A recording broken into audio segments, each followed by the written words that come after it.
मैं प्राची हूँ। मैंने और वीर ने 2 साल की डेटिंग के बाद शादी की है। शादी में हमारे कुछ खास दोस्त और पेरेंट्स ही आए थे। वीर ऐसा ही चाहते थे। वो चाहते थे कि शादी शॉर्ट और सिंपल ही रहे। हम लोग यहाँ बड़े शहर में काम करते हैं। वीर के माता पिता गाँव में ही रहते हैं।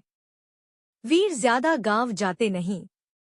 जब कभी मम्मी पापा को मिलना होता है तो वो हमें शहर में आकर ही मिल लेते हैं।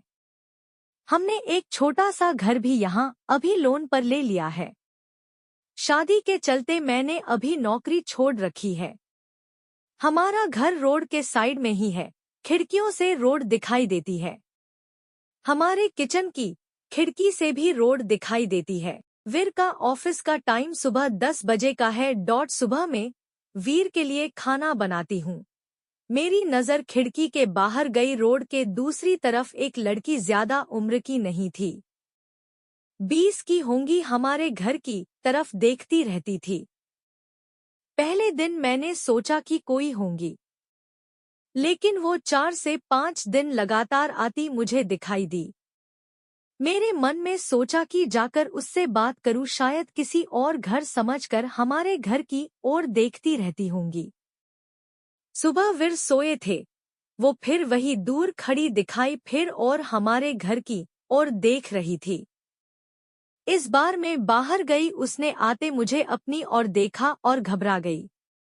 मैंने उसे पूछा, क्यों, आपको क्या परेशानी है, आप किसे ढूंढ रही है? वो घबराई हुई बोली, यही रहता है। मैंने बोला, हाँ। आप कैसे जानती है? वो इतना सुनकर घबरा कर चली गई। मैंने पीछे से उसे आवाज दी पर उसने सुना नहीं। मैं अपने घर में वापस आ गई। मेरे आने पर वीर उठ गए थे। पूछा, कहाँ गई थी? मैंने बोला, पता नहीं, एक लड़की है, वो हमारे घर की तरफ देखती रहती है। और मैंने जब जाकर उससे पूछा तो तुम्हारा नाम भी जानती है, तुम किसी गोरी सी सुंदर लड़की को जानते हैं। वीर यह सुनकर भड़क गए। बोले, पागल हो क्या, कोई कुछ भी बोलेगा और तुम मान लोगी क्या? लेकिन यह सुनने के बाद वीर के चेहरे का रंग जरूर उड़ गया था। मेरे भी दिमाग में कुछ कुछ चलने लगा। वीर जब शाम को आए तब मैंने इस विषय में कोई बात नहीं की। अगले दिन मैं सुबह उठी तो वीर पहले से उठ गए थे।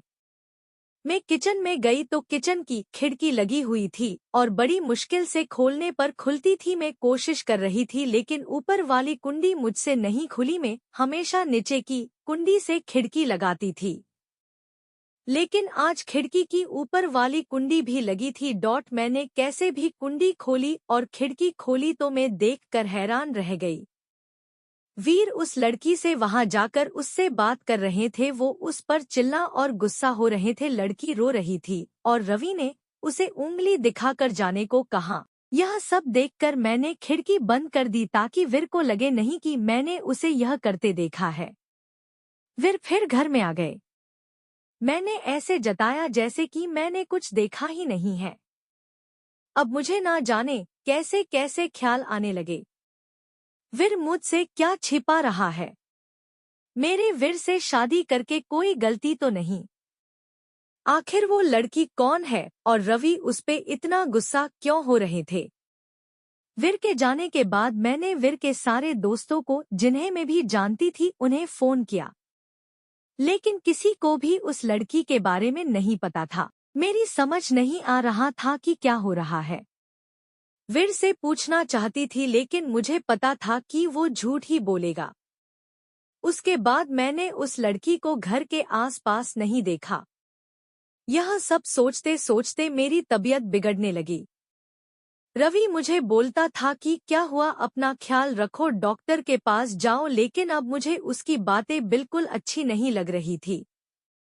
एक दिन जब मेरी हालत ज्यादा खराब हुई तो मैं ऑटो लेकर पास के बड़े अस्पताल गई।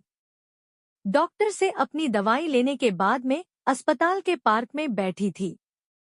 अस्पताल में मुझे वो लड़की फिर दिखाई दी। उसे देखती ही जैसे मेरी बीमारी पता नहीं कहाँ भाग गई। मैं उसके पास तेज चल कर गई और उसका हाथ पकड़ लिया और उसे बोला, तूने मेरी जिंदगी में उथल पुथल मचा दिया। बोल, उस दिन क्या बात कर रहा था वीर तुझसे?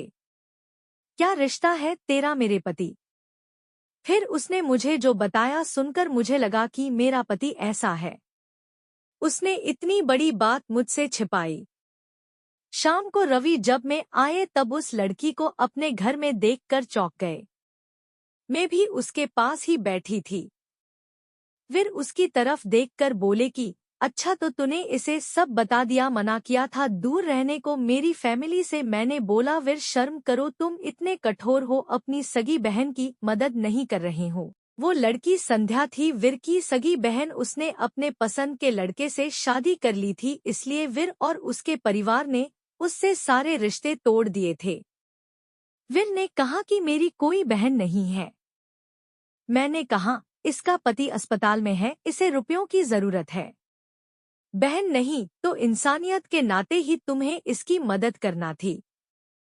और अपनी पसंद की लड़की से शादी तो तुमने भी की, फिर जो नियम इसके लिए है तुम्हारे लिए क्यों नहीं है? मुझे पता होता तुम ऐसी सोच वाले हो तो मैं तुमसे कभी शादी नहीं करती। जिसको बहन आंसू नहीं पिघला सके उस आदमी के सीने में दिल नहीं हो सकता। इतना कहकर मैंने अंदर से अपने सारे गहने लिए और संध्या के साथ जाने लगी। हमें जाते देख रवि फूट फूट कर रोने लगे। संध्या भी उन्हें देख रोने लगी। रोते हुए वीर बोले हमने इसे बहुत प्यार दिया, पापा ने, मम्मी ने, मैंने रानी बनाकर रखा और यह ऐसे ही एक दिन बिना बताए घर से चली गई। हमारा प्यार तूने नहीं देखा, इसके लिए मैं रात भर रोया कि कहाँ होंगी, कैसी होंगी मेरी बहन। तब इसे भाई और पापा की याद नहीं आई। अरे मुझे से कहती तो तुझे क्या करना है, ऐसी ही चली गई थी ना, अब क्यों आई है? बहन भी बोली भैया मुझे लगा आप लोग नहीं मानेंगे। उन दोनों भाई बहन को रोते देख मेरी आंखें भी भर आई, पर आंसू के साथ जैसे सारे गीले शिकवे खत्म हो गए। वो खुद अस्पताल गए संध्या के साथ। मम्मी पापा को भी बुलाया। दोनों ने बेटी को बड़े प्यार से गले लगा लिया। अब अस्पताल में संध्या के पति की हालत बहुत अच्छी है। डॉक्टर कहा कि जल्दी डिस्चार्ज हो जाएंगे। वीर की आंखों में मुझे एक अलग सुकून अब देखने मिल रहा है। वीर ने संध्या को कहा है अब कुछ करेंगी तो माफ नहीं करूंगा, हमेशा मेरी प्यारी बहन के रहना। जिंदगी बहुत छोटी है, आपके अहंकार में इतना सुकून नहीं है जितना कि माफ कर देने में है। एक बार करके देखिए, जिंदगी बदल जाएगी। आपको यह कहानी कैसी लगी हमें कमेंट जरूर करें।